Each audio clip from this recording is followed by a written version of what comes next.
Hey guys, and welcome back to another Mystery Monday video on my channel. Today's video is going to be a little bit shorter than my usual videos, and that is because we are talking about a Jane Doe.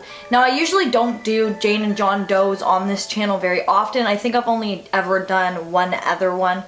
And the reason for that is just because there isn't a lot of information and a lot of the videos would end up being pretty short. But I feel like these cases are the most important to get out there other than missing persons cases, because I feel like the more these people's faces and face recreations get out there, the more likely it is that somebody's going to stumble across this video, another video, an article, something along those lines, and then realize that they know that person, and finally they will be able to identify that person and give them a proper burial and give their loved one some closure. So I don't know what it is about this particular case, but it really stood out to me, and I decided that I wanted to make a video on it. So with that all being said, let's get right into today's video. December 12th, 2014, a teenage boy was walking through the area just off of Mason Road in Economy Borough, Beaver County, Pennsylvania, when he made a horrible discovery. He calmly called into the local police station and told them that he had found a human head. Police were sent out almost immediately, and when they arrived at the scene, that is exactly what they saw: the head of a woman. She had grayish white fluffy hair, and her eyes were shut very, very tight, but her mouth was completely wide open. After seeing the head and confirming that it was in fact there, police began to really search the area to see if they could find any evidence or leads or other body parts, but they turned up with absolutely nothing. They were able to determine that this woman's head had actually been there from 1 to 4 weeks prior to it being found. After the head was brought in, it was examined by professionals, and that is when it was determined that this woman's head had been severed by a professional. Again, when they first found this woman's head, her eyes were shut and her mouth was wide open. They found that her eyes were shut with something called tan eye caps, and those are usually only and most commonly used by morticians. This woman's eyeballs had been replaced by red bouncy balls. There was nothing special about these bouncy balls.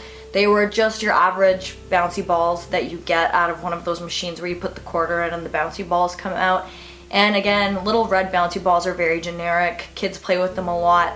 And these particular ones were found to be mass-produced in America, which isn't really all that surprising because, again, bouncy balls are a very common toy for young kids to play with or get out of those vending machine type things. They were also able to determine that over the last 7 months, this woman had spent a lot of time in the eastern counties of Ohio, Pennsylvania, West Virginia, northern West Virginia, eastern New York, and Maryland. But they also assumed or were able to determine that it is most likely that she had grown up in Pennsylvania. Although there were no signs that this woman had lived in the particular area where her head was discovered, in fact, police speculated that it wasn't even likely that she had visited that area prior to her death. Another thing that was theorized by police, and I do believe is strongly believed in this case, is that this woman was moving around from loved one to loved one who were helping take care of her prior to her death, and that would be why she was in all of these different places in the span of only 7 months, because she was moving from person to person who was helping take care of her, because it is likely that she was ill. The theory that she was ill came to light when the toxicology report was done and they found traces of heart medication in her bloodstream. They also found that this woman did not pass away due to foul play, but rather cardiac arrest, which explains the heart medication. And if she was having heart problems, that again would explain her moving from family member to family member who were helping take care of her. This woman's teeth showed that she had extensive dental work done, and some of the dental work that she had done wasn't available until 2004, meaning that she had had work done on her teeth after the year 2004.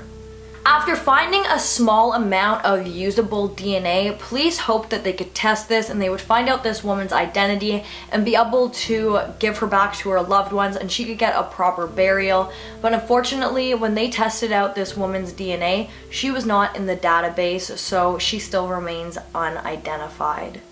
After checking the database had failed, police decided that they were going to search other ways to identify this woman, and so they started asking around in the area to the cemeteries and the funeral homes to see if anybody could identify this woman, but that ultimately led nowhere, and it is not believed that she was ever at any of those cemeteries or funeral homes. The major and really the only theory in this case is that sadly after this woman had passed away, she unfortunately fell victim to the market trade of organ harvesting. It was likely that her head had been severed off by a body broker. Now this is a person who sells cadavers or human body parts to other people, and they are really knowledgeable about the human body, obviously because they're selling your organs to other people and whatnot. So they would have the skills to be able to cut her head off clean, like a mortician or a doctor or a surgeon or something along those lines. They would have that type of knowledge. Sadly, bodies and body parts are being sold on the black market so often. In fact, it is probably more common than you would think. So honestly, this part of this case doesn't shock me that much, but it still is just so sad. Again, it had been theorized by police and other people that this woman was moving around from loved one to loved one prior to her death with them taking care of her. The thing that strikes me a little bit odd about this case is if she was moving from person to person, you'd think there was obviously someone out there looking for her, and although it isn't believed that she lived in Beaver County, there was some evidence that suggested that she was in Pennsylvania before she'd passed away. And I do believe that her face was on the news. It was posted all over the place when they'd first discovered her remains. So you would think that somebody would have came forward to have claimed her by now so that she could get a proper burial and that all of her loved ones could get some closure. But unfortunately and oddly, that hasn't happened. Nobody has identified this woman to this day. All of the photos that I have used throughout this video of this woman are pretty much exact to what this woman would look like or what she did look like prior to her death. Thanks to embalming, her face didn't change too much and it was in great condition when police found it, so it is pretty much exact what she would have looked like.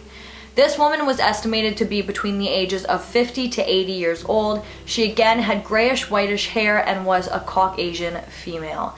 If you have any information on this case, who this woman might be, or just any tips at all, I will leave a number down below that you can call to give them this information that you may know. But guys, that brings us to the end of this video. Again, I just want to apologize because this video is pretty short. But I just thought that this case was really interesting and I wanted to share it with you guys. I don't cover Jane Doe, John Does that often on this channel, and I just thought that I wanted to throw one in there. And I feel like this one could get solved. This woman could be identified if her face was out there more and somebody came across it, so I just thought that this case was a little bit important to cover and I wanted to cover it on my channel. But anyways, thank you so much for watching. If you like this video, please give it a big thumbs up.